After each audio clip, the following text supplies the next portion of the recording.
Hello everyone and welcome to another episode of the Love Fruit podcast. Today I'm joined by a special guest, Peter.csere. Is that how you pronounce the name? Pretty much. Yeah. So I guess we'll get into where that name's from. So I've been out here at Amazon Fruitfest 2022.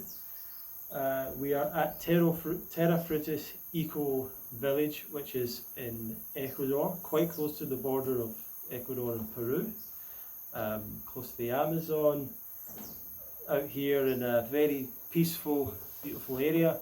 And Peter is actually one of the main important founders of Terra Frutis and also of Fruit Haven, which is also nearby, another eco-village community for people interested in fruit-based diet, veganism, permaculture, and a few other things like that. So Peter, is there anything else you... Actually, I just wanted to say a few things about you that I know, and you can tell us a little bit more about yourself, but Okay. I know that obviously you're originally from America, but I first came across Peter from the 30 Bananas a Day website. He was a moderator on that website, which was kind of like a legendary raw vegan website that had played a big part in, if you're someone who's eating a lot of fruit now and doing 80-10-10 style diet and things like that, that website had a big impact on that and spreading that information around the world. And so Peter played a role in that as a moderator, and you're also the founder of this place, really. So anything else you want to tell us about yourself? Well, my life story in brief is just that in a few sentences, is basically I grew up in the Northeast United States where it was very, very cold. I lived a fairly normal childhood. I went to university. I got a degree in jazz piano performance, and then after a couple of years of working in that field, I kind of decided I wanted to move to the tropics and grow my own fruit, because I started eating this crazy fruit diet that I found out about on the internet. And so I was like, I need to grow my own fruit, because all the fruit has chemicals on it, is shipped from all the way around the world, and also there's all these problems with society, and it's probably going to collapse sometime in the next 50 years. So let's get out to the tropics, and that's why I kind of came down here and helped out some other people that were trying to start this community and other communities in the area. So did you grow up with any kind of any of this stuff in your background, like farming, permaculture, veganism, fruit? Was any of this in your upbringing? Sort of. I mean, I was exposed to gardening when I was young, because my mom had a vegetable garden, my grandma had a very big vegetable garden, and I always thought gardening was really cool, and I was drawn to it. So I started growing like herbs and tomatoes and things when I was like 8. I was into that. And so I was into that. My parents read me the Little House on the Prairie books when I was very young. So I like the idea of like off-grid living and surviving in the wilderness and stuff like that.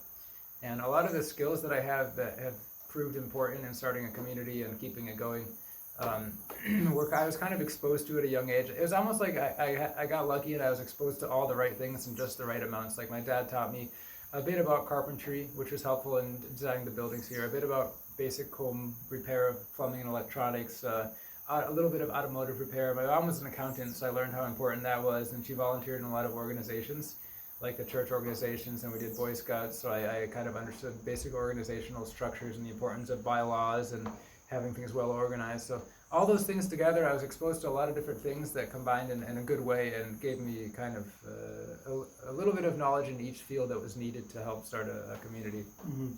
So you kind of started off your early life, you're doing jazz piano and stuff like that, piano playing.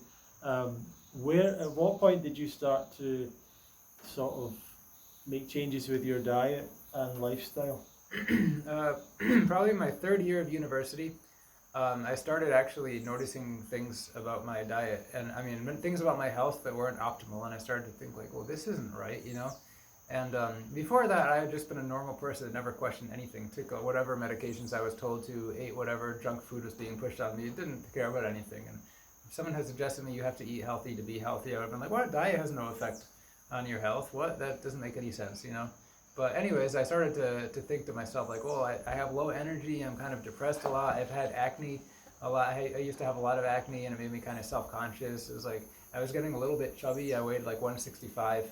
And I was just a bit, I was like, I'm gaining weight, what's going on here? So that kind of started me off in the direction of trying to learn about health and realizing that it's diet is a big piece of the puzzle. And did you first go towards veganism, or were you looking into other diets, low carb and stuff like that, or what was that kind of journey like? I didn't really look into many things, many different things. I just kind of was exposed to veganism because I started reading about how certain, like for example, milk and cheese can really cause problems with acne. So actually, I gave up cheese and milk before like probably 8 months before I gave up meat, because I was mainly interested in getting rid of acne, and so that was my primary health complaint at that point. So it wasn't about, then later on, I started reading about veganism, because you start reading about stuff on the internet, it starts taking me down all the rabbit holes. So I was like, oh, okay, so I'll start eating a vegan diet, and so I cut out processed foods at the same time as I cut out all the rest of the animal products. So that probably had, not all processed foods, but most processed foods, like all the crap like Coca-Cola and Ho-Hos and Ding Dongs and packaged frozen stuff. Anyways, it was crazy. I think that had almost as much of an effect as dropping out the animal products. And for 2 weeks I had like explosive diarrhea just from the changes in the body. And then 2 months I lost like 20 pounds. No physical activity, just lost a bunch of weight, and finally went back to like a normal weight for me, which at that time was lean, but I wasn't like skinny, I was a normal weight, and I didn't have to do anything to achieve that. And where did it start to go towards more of like the vegan diet? Well, like that's when I started to go vegan, was it was still probably my third year of university. I gave up cheese and milk for a while, but not from a vegan perspective, just trying to get rid of acne. But then that's when I started reading about trying a vegan diet, so I started that at the same time as I gave up some processed foods and stuff. And I just started eating oatmeal and stir fry for like 6 months, and I felt way better. As shitty as I would think that is now, still it helped me a lot back then, and it was great, and I started to feel a lot better. And then I started finding out more about raw and this and that. So. It seems like it must have been quite quick that you learned about eating more of a vegan diet than the raw diet. Like, how did that all happen? Yeah, it was either later that same year or the next year. I don't remember exactly when, but it was all within like a year, basically a year, 2 years. The whole process like took 2 years. So maybe around a year after I started eating a vegan diet, that's when I started being exposed to the raw stuff and read about 80-10-10. I found the 30 Bananas a Day website and started kind of giving that a try, and saw some pretty good results. Was it all just kind of internet searches that? Yeah, at the time I didn't know anybody in real life who was doing that kind of stuff. Eventually I met some other people in Connecticut that were doing, there's even a guy who has like a 80-10-10 business in Connecticut that does like fruit orders and talks, invites Doug Graham and people like that to give talks at his place. I didn't find about them until years after that, but 2 years after that I found out about them. Yeah. Is Raw Food Central in that area? Yeah. Curtis? Yeah, Curtis, yeah. Exactly. Yeah. So 30 Bananas a Day, I mean, that was when I kind of got into all this, was through Durian Ryder and Freely, who started the website 30 Bananas a Day and had very huge YouTube channels, or very fast growing YouTube channels. Talk about how you found that and how you got involved in it, and part you played in that. I was first on this forum by this like personal development guru named Steve Pavlova, and I wasn't really reading much about the personal development stuff. I was only on like the health and fitness section of the forum, because that was what interested me, and we were just talking, everyone was throwing out all these crazy diets like paleo and macrobiotic and this and that, and every so often someone would mention the crazy people at 30bananasaday.com, like what, some guy was like, yeah, I think this is a crazy idea, but I've been trying it for a little while and it feels pretty good and the ideas are pretty sound and da-da-da. So I went over to the website and was like, what? I started reading it. This is a new concept, and the idea that we should kind of be more like apes. And anyways, so that got me to reading the 80-10-10 book, and I started watching Durian Ryder's videos as well. Not so much Freely's videos at the time, but at the time he was really all about eating fruit and stuff. And so yeah, I read that book and started getting on that website a lot, and that really got me into it. And you became a moderator? Yeah. Within a fairly short time, I don't remember how long it was. Within a year of joining the site, they asked me to be a moderator, and basically it was because I was good at kind of being mature and I don't want to say regurgitating, but like teaching the teachings of the site, because they had basically a list of Harley and Freely's approved guidelines, and all the guidelines about how to keep people away from eating disorders and stuff like that. And I was very good at pushing that. And they saw that, and it's like, oh, this guy is right on, right down the line with us, so we'll ask him to be a moderator. And it was a fun experience. So, like, at that point, I'm guessing you've moved towards the 80-10-10 or 30 bananas a day style diet. Did you notice any differences between that and what you've been doing previously? Did you get any benefits from it?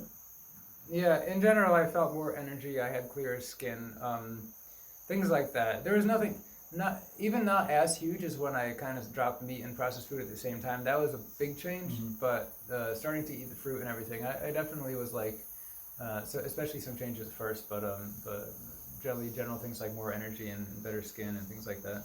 My memory of that website was that it was quite strict. There was a lot of like enthusiasm around the lifestyle at the time, but that website could be quite strict in terms of like they really didn't want people to talk about certain things, or they would throw people off, and so many people that I know have been thrown off that website at various times. What do you think about all the stuff that happened on it? Yeah, I mean, I was a moderator, so I was part of throwing out a lot of people. So I don't think I actually had the ban hammer, but I was like in the moderator forum where I could vote on whether somebody got the ban hammer. And I'd also like delete posts and make people angry and everything. So yeah, it was very strict. And there were some reasons for that, and in some ways I kind of still sort of agree with the reasons, in that they were trying to promote a very specific diet and lifestyle, and yeah, I understand. They don't want to let a bunch of distractions in, I understand. And they kind of had an idea of what they thought worked based on their experience with people, and so that's what they wanted to promote. And they also had a big thing, they wanted to keep people away from eating disorders, because I don't know if you guys have noticed, but within the 80-10-10 raw vegan whatever movement, there's a huge problem with eating disorders. Tons of people have crazy eating disorders. I've seen people almost kill themselves with eating disorders in a raw vegan diet. So it's people have come here close to death, literally at death's doors, expecting us to kind of save them. You know what I mean? So I kind of understand. In the same, like, there was definitely some downsides to it being strict, and you start to disagree with some of the things, like some things you're not allowed to promote on there, and maybe you agree with one of those things, but you can't talk about it, and it's kind of like And on the one hand, it's a private site, so you're gonna have to go somewhere else to talk about things. On the other hand, maybe people think that maybe the advice could have been tailored a bit better or something like that. Maybe it wasn't a good idea to push that specific narrative. I don't know. There's a lot of different opinions on it. Sure. And I believe it was on that site that you started to have conversations with people about, trying to find a piece of land, trying to grow some fruit. Is that the case? Yeah, and that was mainly on the chat room, because there was a chat room there, and all the guys used to hang out on that chat room. A lot of people, and we eventually freely shut down the chat room, and we were kind of mad, but what are you gonna do? Yeah, there's a lot of problems in the chat room. They didn't want to moderate it, but anyways, yeah, it was just we were, a lot of the guys there were talking about going to the tropics, finding some land, growing fruit, whether it's buying our own land or starting a community. And a lot of those people ended up just going to Hawaii and smoking pot and living off food stamps and camping on the beach and having drum circles every day. And that's maybe a really enjoyable life for some people, but I wanted different things in my life. So I wanted to actually have my own fruit forest and not live off the government and this and that. Yeah, cool. So, and Jason Kvestad was a part of that, and I'm guessing was part of those conversations. And he was the one that came out here and sort of found land initially and things like that. Yeah. So do you want to talk about basically like how did this place come about? Maybe talk a little bit about, where we are, how big it is, how it operates, whatever you want to say in introduction to it, and I'll maybe ask some more questions on it. Okay, well, I have earlier this week. Maybe as well. Earlier this week at the Fruit Festival, I gave like an hour-long talk that was like the history of Terra Frutis and Fruit Haven. So I could try to condense that into a couple of paragraphs, because it's a lot of stuff that happened. But in brief, at some point, Jason started traveling the world and looking for suitable land. And I went to Florida because I was also possibly interested in buying land in Florida. I moved in with my friend there, Robert, who was also a moderator at 30 Bananas a Day, but he also got kicked off of being a moderator. And eventually I did too, but anyways, and Jason met this other guy named Jay, who was also interested in starting a community like this. And so Jay was like, find some land, I'll buy it, and we can start a community. And eventually Jason found some land in Ecuador, and he did a lot of research and tried to find the perfect spot. A lot of criteria went into the decision. whether we can grow durian, whether the temperature is comfortable to live in, all this kind of stuff. Level of crime, easiness to get a visa. So they bought this land that we're on right now in 2014, in June 2014, and then in December 2014, I had noticed that Jason had spent the last 6 months on the internet just sitting there begging people to come down and join him and help start a community. And it was like, everyone talks on the internet how they want to move to the tropics and grow fruit, but most people won't actually do it when given the chance. So I was kind of seeing this. I was like, oh, interesting. I actually kind of want to do this. I started asking all the questions about the area, how it is, and I was like, all right, I'm going to go down there. I'm going to make it work. I'm going to move there. And so I flew down, and I flew down here to help Jason, and first thing we did is just start a profile and work away, start a terrafrutis.com website, start all the internet presence we needed to start getting people coming here as volunteers, and they came fast. Now, something you've pointed out is that a lot of people that try these things and try starting communities and things like that often don't last, and I believe you've lasted since 2014 to now, so I guess you're into about 7 or 8 years. Yeah. And obviously it's a lot different now to what it was then. What have been some of the challenges that you've experienced being out here, and how did you guys manage to overcome some of these things? So like a lot of communities fail because they're bad at handling money, and so it's of course handling money and spending money well is always a challenge, whether it's your own money or the community fund money or an investor's money or whatever. So it was a challenge for us, but a challenge that we rose to the task of, and we basically did it well for many years, and that's why the main reason the community didn't collapse is because we managed the money well, which is something that many communities don't do. Another big challenge is actually dealing with people, because communities like this tend to attract really cool people, and then they tend to attract really crazy people. And what you have is a situation where a lot of people aren't used to having to be harsh to people and kicking them out of places. So you come to a community where everyone's supposed to have the same decision-making power, it's supposed to be very egalitarian, but then you have people who are really emotional and would never want to kick somebody out, even if they're causing so many problems in the community that nobody wants to stay, and everyone's literally leaving the community, but there's going to be a few people there that try to hold on to that one person and give them another chance, 7 chances, and a year later, there's only a few people at the community, and everyone wonders why. So it's like, one problem is trying to get people to understand when it's good to be a hard ass, and when it's good to let somebody go and realize, like, we can't help this person here. We're enabling their bad behavior, their alcoholism, their eating disorder, whatever it is. We're enabling that by letting them stay here. They need rejection, to learn and grow as a person. And sometimes the rejection does help them learn and grow. Sometimes it doesn't. But in any case, it's not our job to be like a rehab place or a mental health facility. Yeah, I think that a lot of people watching this might think that you could just have a piece of land or in a beautiful area like this, just start inviting people and watch it all kind of develop, and it would all go good. But I guess over the years you've had to develop strict rules about people that are coming here, some kind of rules, regulations, boundaries. So it's what I'm trying to say is it's not just as simple as you have a bit of land and you invite people and it all kind of works out. Yeah, because the first thing is nobody wants to come. If you're in another country, nobody knows who you are, no one even hears about it. So once you get that past that struggle, then the problem is everybody wants to come. So you need filter. You need, we have a form, we have a questionnaire at both communities at Fruit Haven and Terra Frutis. We have a questionnaire everyone has to fill out, whether they're coming to rent a room or volunteer or whatever. And then also there's the contribution to the community, because you invite, once you get to the everyone wants to come stage, everyone wants to come and bum out on your land. So it's like, or the community land, if it's a group land buy or whatever, still everyone wants to come and bum out. So either they're working as a volunteer, like a set number of hours, which sounds very corporate job-like, but believe it or not, if you leave a bunch of hippie bums to their own devices, they're not going to do anything most of the time.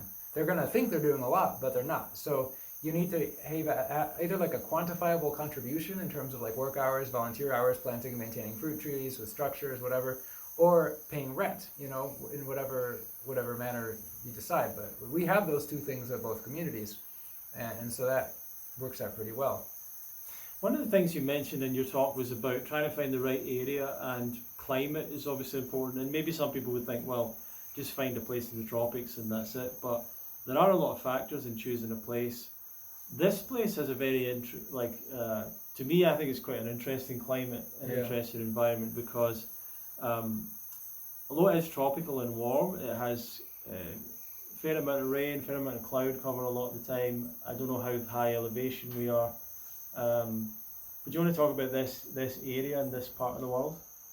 Yeah, a lot of people don't realize there's so many different tropical climate zones. Like Hawaii has 13 different climate zones, and they're all tropical. So you know, which one is it? There's not just the tropics. There's so many different ones. So it's like, yeah, here we're at around 800 meters elevation above sea level, but it's a mountainous area. So some parts of our properties are at 760 meters. Some parts of our properties at 1,200 meters. So it's like, we can actually grow durians on some parts of the farm, and some parts of the farm we can't grow durian. But then those parts of the farm we can grow better white sapote and certain other fruit trees that like it a bit higher and cooler. So, and the weather is very hard to describe here. The temperature is generally comfortable. It's warm and humid, sure. It's a constant, somewhat low humidity, so it's not like, I remember thinking when I got here after living here for like a year, like when I lived in Connecticut, it was way hotter in the summer than it ever gets here, and way more humid in the summer when it ever gets here. I lived in Florida, and there was way more mosquitoes than there ever were. There was even way more mosquitoes in Connecticut than there were here.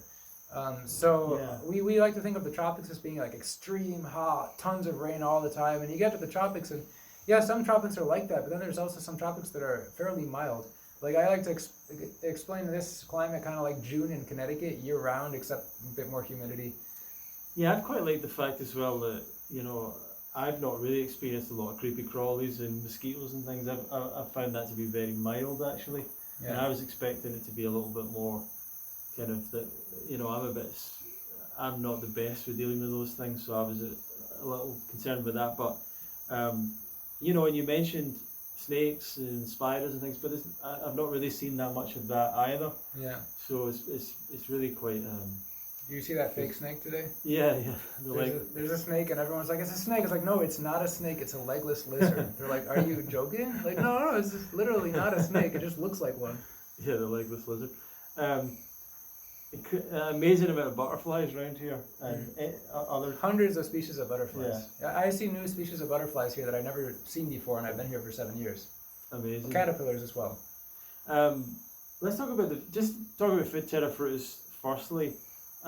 What have you actually got growing here? Have you got a list of like how many fruits or how many trees you have here? Yeah, there's dozens and dozens. You know, it's like I could just list a bunch and then I'll forget all the rest of them. Yeah, and we have like durian, jackfruit, all the basic tropical stuff you can think of. Rambutan, petalai, passion fruit, pineapple, banana, papaya, white sapote, black sapote, mamey sapote. Yeah.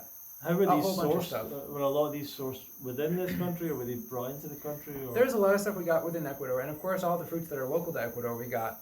And also there's this guy Jim West. He's an internationally famous tropical fruit collector who happens to be in Ecuador. So we got a lot of great stuff from him, including durian and meringue and stuff like that. And then a lot of other stuff we got from Florida nurseries. We brought them down illegally in airplane luggage. We just bare rooted the trees, wrapped them up in plastic, and brought them down here and planted them. And most of them survived. So we've got a lot of really amazing fruit cultivars that way. That's kind of what you got to do, because otherwise you're paying like $5,000 per cultivar to bring down a fruit tree that you know is not an invasive species. And you're doing biological decontamination, cleaning off the roots and everything. So it's like ridiculous, you know. That's how we had to do it. You know, we're poor. We don't have all that. We don't have tens of thousands to throw into permits to bring fruit trees in. Yeah, and one of the unique things about this festival, Amazon Fruitfest, is that we're eating fruits every day that I believe that we're sourcing from the property that are actually being harvested. A lot, yeah. And it's one of I think it's the only fruit festival I can think of that you're actually on a piece of land where you can see you're surrounded by fruit growing around you all the time. Yeah. Most places rent a campground, and that's cool, but it's cooler here, you know. Yeah, and Terra Frutis, it's people can come here and stay. They can volunteer. There are pieces of land to buy as well. So how can people interact with it if they want to come or find out more? You can on both the websites, on terrafrutis.com and fruithaven.org. You can see like all the options. We try to make our websites really well organized, so you can see exactly how can I come. So yeah, you can rent a room in a cabin. Especially that's a good option for people who work online. A lot of people come here who are like health coaches or English teachers or whatever online, and they find they can do that. And then other people maybe want to volunteer. So that's either, depending on which community it is, you either pay less or don't pay at all, but you work a certain number of hours per week. helping maintaining the fruit trees and the property and stuff, and that's very fun and rewarding. And then also people who want to even get more involved, they'll buy a piece of land here. So both at Terra Frutis and Freehaven, we have plots of land for sale. And unlike some other places, you actually get your land, your name on the title, like legal documentation approved by the government. So there's no sketchy thing where you're just giving somebody money and, oh, this is your piece of land. It's like, no, this is actually your piece of land you have to, put on the title as a group buy. So we have a lot of options here. And that's a great little bit of a warning here, and we won't name any names or any places specifically, but people should be aware that if people are asking you for money to buy land and be part of communities and things like that, you need to make sure that you know what you're actually getting, and that's all in writing, and there's some bad stories around. Ask for what the legal scheme is beforehand and find some kind of guarantee that that's actually what you're getting, because we know of people, like I said, we're not going to name names, but we know people who are doing like raw vegan community type things, and there's no legal paperwork. You're just handing these people money, and it's happened multiple places around the world that I can think of. You're just giving somebody money and it ends up folding or something happens, and you have no paperwork, Yeah, so you don't actually end up actually owning the land, you just put money into someone else's project. Yeah, so watch out with that. But so this seems to be a little bit of a difference between what this is, Terra Frutis, and Fruithaven, although maybe I'm wrong about that, but Fruithaven was more something that you you started Fruithaven basically. Any particular difference in the two, or what was the reason behind starting that one? They started out very different, but then gradually became more like each other in the end, in that Terra Frutis was always just one owner of this big property, and it was great, and he invested a lot of money to make all these community buildings, like this 8-room bungalow we're sitting next to, and we always wanted to expand, so it wasn't so much we want to break away from Terra Frutis and start something new, but we always wanted to expand, and we wanted to test the idea of a group land buy to see if it worked. So Freehaven, when we bought that at first, it was right away as a group buy with 6 owners. It didn't start with 1 owner, it was 6 at first, and then the next Freehaven property next to that one was 11 owners, the next one was 9 owners, and so on and so forth. So Freehaven started out as a group land buy. Terra Frutis was not at first, but after some years we saw that the Freehaven model was actually more successful in some ways, and a lot more people were drawn to it. So the owner of Terra Frutis was like, this is working great, I feel safe doing this now. Because if you're an investor and you're buying land in the tropics, you don't want to try something like that and have it just fail and fold and you lose a bunch of money. So Fruithaven was kind of like the testing ground. And so when that worked, Terra Frutis was kind of like, okay, now we're going to do this too. So we now one of the Terra Frutis properties has become a group land buy, and we're selling lots off of that. And so Terra Frutis, and there's always some little differences between the communities. And yeah, Terra Frutis has a bigger community area, single community area with more infrastructure. Fruithaven has several smaller community areas, more spread out among the property, and a lot more private lots currently developed. But it's there's people should really, if you really want to decide which one you like better, come and spend some time in both communities, and you'll see how they are. Let me ask you about, for you personally, what are the benefits of living here, of living in a community like this? Too many to name, but like there's a lot of great fruit growing around me. I'm surrounded by, really the biggest one is I'm surrounded by like-minded people who are very similar to me, who think in a similar way, and that's just really important, because then you automatically have less conflicts if you're living with people who are similar to you. We all are interested in growing fruit and permaculture and living in a natural way, although everyone has disagreements on exactly how that is, but at least we're all starting on the same page. And a lot of sunshine and fresh air, and living in a remote rural area I really enjoy, as opposed to living in a city. There's less pollution and stress. And do you have any downsides to living here you can think of? At first, more downsides at first, because when you move to a new country, especially a tropical country, your body has to adjust. Sometimes you get some issue with parasites that you have to deal with. Sometimes you get the gnats. The gnats tend to bite people who are new here. And then after a few months, they don't really bother you anymore. So everyone who's come and they're new, they're like, oh, I got gnat bites all over my ankle. And yeah, well, deal with it. In a couple months, it'll be fine. And then you're fine after that. So, and then you can't really get Amazon.com delivered here in 2 days. There's import taxes a bit slow. Technically it's a developing nation, or a third world country as we used to call it. So there's some things in living in a poorer country that you just have to learn to deal with. And we deal with those things. Do you think there's something kind of healing about and beneficial about simply being in an environment like this, beyond the community aspect, the view that you have here the air that you have, the fact that you're around fruit trees. Do you feel there's something sort of that benefits you psychologically even, and in well-being in general? Yeah, I think psychologically being in nature is very beneficial. I'm sure we could look up studies. Sure there's plenty of psychology studies that show that. It just makes sense to me. But being in nature in general, hearing the nature sounds versus the city sounds. I remember reading studies that show that city sounds are more stressful and nature sounds calm people down. Having a lot of trees around, lots of fresh air and clean water that doesn't have chlorine and fluoride added to it. Yeah, so psychological benefits, but a lot of those are derived from the physical benefits as well. Sure. Let's talk about the Fruitfest then. How did the Amazon Fruitfest start? What was the goal around it? It started, yeah, I guess in 2018 was the year before the first fruit festival, and I guess ever since we started the community, we always had an idea that maybe someday we would do a fruit festival, and we never had really got it off the ground, but 2018 was the first year that it really started gaining momentum, the idea, and we had a few people in the community that wanted to really start it and manage it and run it, and we made a website for the fruit festival, started to plan things out, figured out what the budget was, everything, you know. Mm-hmm. How we were going to house people, how we were going to do, what buildings we needed to make some more buildings for it, and and that kind of morphed, and then finally 2019 we had the first fruit festival, and we've kept having one every year since then, even though the past 2 years, this one and the last year, it almost seemed like at the last minute we weren't going to have it because all these travel restrictions were making things difficult, but we still managed to have it, so we just keep pushing forward. Yeah, and I would say that with this fruit festival, we've mentioned some of the benefits of the environment out here, and the fact that the fruit's grown around you, but the actual variety of fruits you've got as well that's on offer is quite unique in terms of what's offered, but the food's been really tremendous, like better than I expected, although I expected there to be fruit, but I didn't.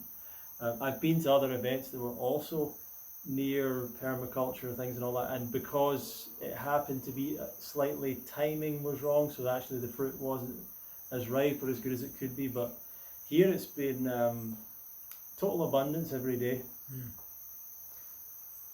Okay. Sorry, I forgot there was a question. Well, I don't even know if there was a question, but I guess that I could have just talked about it. Yeah, I mean, so some of the fruit is brought in, but some of it is just harvested from the land? It's a mix, yeah. So for example, most of the jackfruits at the festival have been harvested from Terra Frutis, from the jackfruit trees that you see around here, and some of the other fruits as well.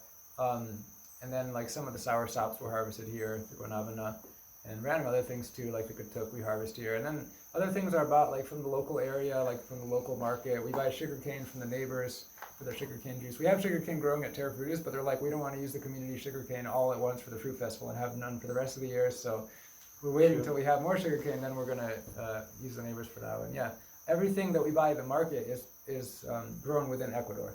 Like the dragon fruit, a lot of it's grown locally around here. We buy it from the market. The mangoes are grown on the coast of Ecuador. And Ecuador is a very small country, so. What about the activities at this event? What does that include? We had yoga class, the basic stuff you would expect, like yoga classes. Every day and a little bit of meditation and breath work. We had some classes in permaculture related topics, like planting fruit trees and things like that. And there was, honestly, I was in the kitchen a lot of the time, so I don't remember. I didn't go to many of the activities, but I know we had we had a martial arts class, we had a jiu-jitsu demo, we had some raw food demo classes, we had some talks on interesting subjects. We had, including like how to start a community and other things. We had a viewing of the Fruit Haven documentary, which was released a few months ago, and you probably know more of the events than me because you were going to them and I was slaving away in the kitchen. And you had a lot of there was a lot of things. We were harvesting the fruit, we were showing around the place, showing how plant propagation techniques and things like that, so for people that are interested in learning that stuff, that's a good thing. And I know that one of the ladies here was interested in actually experiencing tropical fruits and Amazonian fruits and collecting seeds for herself. Oh yeah. And is going to do stuff with that. Nice. And I guess it's also a way to bring people in that might want to come and look at maybe coming and living here and buying land. Yeah. In past years there have been people who came to the fruit festival and then like, I love it here, and then end up buying land later that year, either from Terra Frutis or Fruit Haven. So Some people use it as a way to check out the area. Other people just come and rent a room during the year at either community for that. But the fruit festival is even kind of more like an action-packed event. They can see like the best of everything that we have here. Yeah, and it actually seems like the idea of buying land here and the work that we require to put a house and develop that stuff, it seems like it's actually quite achievable for a lot of people, especially in the US, if they wanted to do that. Do you want to talk about some of the costs, the time of trying to buy a plot out here and developing a little bit, and how that would all work? Yeah, there's we try to like price things affordably in terms of lots. Like there's a difference. Like sometimes there's an individual person selling a lot that they bought in the past. Other times it's like a group of seed investors selling a lot. So sometimes we have control over the pricing. Sometimes we don't. But in general, we're like, I think right now on the Free Haven website we have lots for sale between, for example, between $3,400 for a 1 acre or 1.2 acre or half hectare plot, empty land, up to $75,000 for 0.84 hectares with a big nice house on it. So there's a very wide range. There's really cheap land, and there's some more expensive stuff that has already structures on it. And so basically there's something for everybody here, even like kind of broke people who have managed to save up 15 or 20 grand or 10 grand. Even sometimes they can afford to buy a plot of land here and come down here. So. And in terms of like trying to develop the land, clear it, they don't necessarily have to do it all by themselves. You can employ local workers and things like that who are used to doing these things. Yeah, and some people on the internet in the past have kind of like, oh, you're hiring locals, you're exploiting low local labor rates and stuff like that. But it's kind of like when we got here, actually for the first 6 months, we realized some of the local people were mad at us, and we couldn't figure out why. And then someone told us, it's like, no, you're from North America, you come here, you have to hire workers. Like, we expect you to hire a bunch of local people. And we're like, okay. So we started hiring a bunch of local workers to help out at the farm and to help build stuff and everything. And it's great. So it's really great that we're able to offer full-time employment to lots of people. Like right now, between the two communities, we're probably employing in total 30 to 40 people. And sometimes of the year that goes up between construction and agriculture stuff and everything. So a lot of people buy land and they want a fruit forest planted and a house built before they even get here. So they'll work on a plan with us and estimates and this and that, and we'll hire the workers and get it done. And they come down here, they have a fruit forest and a cabin, and then after that they might want to do some of the work on it themselves and this and that. But so it's anything's that's possible. Amazing. Yeah. What about your own piece of land and what you've done with it? Do you want to talk about where you live and what you've done with your land? Yeah, I live up in the mountain at Fruit Haven. So we have this private road that we made ourselves. So we don't have to rely on the government to make our roads. And we made this roadway going up in the mountain like 2 or 3 kilometers. Anyway, so partway up that road, I have a lot up there. It's about 4 hectares. And I started developing actually about 3 years ago. I was actually at Fruit Haven living in the community area for a while, focusing on building the community before I even thought about trying to develop my own lot. But once I started, I made a little kitchen structure, an outdoor kitchen. I made a little bathroom and a shower, bathtub, and I just recently finished my cabin. Some people have been watching the progress videos on YouTube of my cabin, and I planted a whole bunch of fruit trees. I've got a lot of really cool exotic stuff, and I'm just waiting. Some of them have already started fruiting, some of them have yet to fruit, and it's great. I can eat stuff from the land. So for people coming out here as well, what would be some of the sort of, I guess, maybe rules isn't the right word, but what are the principles, the things that people have in common here for people that are maybe considering coming? What do they have to fit in with to enjoy being here? In general, everyone is interested in like permaculture, off-grid homesteading, growing their own fruit kind of thing. General like vegan or plant-based or fruit-based diet, trying to eat healthy along those lines generally. Obviously, everyone has their own specific like brand name way of doing things, so we try to be as accommodating as possible. So anyone who falls kind of into those categories, has those interests, will get along well here and find themselves to be a good fit. Mm-hmm. And what would be your plans for the future for this place and for yourself personally living here? I think that we're going to try to keep expanding and getting, not for the sake of expanding, but for the sake of getting more people down here and just getting the community bigger and having just lots of people and have this be basically like a miniature city, I really see that. I can see, I mean, you've already got, we talked about Fruit Haven and Terra Frutis, but there is also another community that's starting to develop close by, and it does appear that this area could really become quite a hub for people that are fruit-based diet people. Yeah, I think so. Yeah, because already the guy that started the community nearby here, he came to Fruithaven for a year and a half to like learn and see how things were. And then he's like, okay, I'm going to buy a piece of land and try to start a community. So yeah, he's doing something similar, and even with a different model than Terra Frutis and Fruithaven. He's not doing a group land buy, and he's trying to figure out a different model, and so far it's working for him. So I think it's great, and maybe more people will come down here and do similar kind of thing. But buy land nearby us just to get the benefit from being around these existing communities. Excellent. So how can people contact you, contact the communities? If you want to mention any services you offer in particular to people, just maybe let us know a bit about that. Okay. Yeah, and the best way to find out everything is to go to either terrafrutis.com or fruithaven.org, and both websites you can find contact info just to contact us in general, and ask questions about stuff. There's a questionnaire if you want to buy land or come join the community, rent a room or whatever. There's all kinds of information. And my own, should I say my own email address as well? Sure. I guess, my last name, I guess I have to spell it out. Geez. So peter.csere, CSERE, at protonmail.com.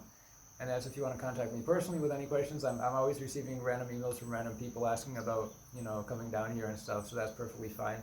I do also, it's on my website, which is like yourbrainonfruit.com. I also do consulting for people. So people can basically pay me to answer all their questions and pick my brain for an hour or two about everything relating to living in Ecuador, growing fruit here, joining the community, buying land, getting residency, all that kind of stuff I know about. And every so often somebody does that because they're just really interested in knowing everything they want to know about coming down here. Excellent. Well, thank you very much, Peter, for your time today. Also check out Amazon Fruitfest, which I would recommend, as I've been here for close to coming up for 2 weeks now, and really enjoyed the experience and enjoyed the area, and was really impressed with the fruit and the food and the volunteers here and everyone that was working on the event.